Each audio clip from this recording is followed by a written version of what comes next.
सरिया हो काहे हो ए आजा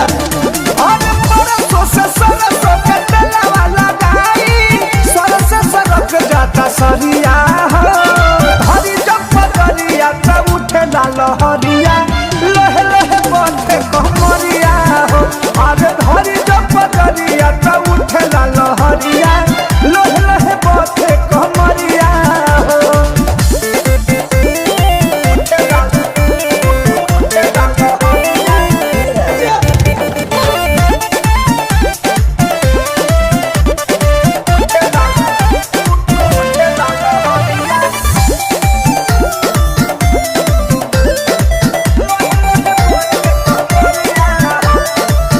भतराया लकतरा जैसे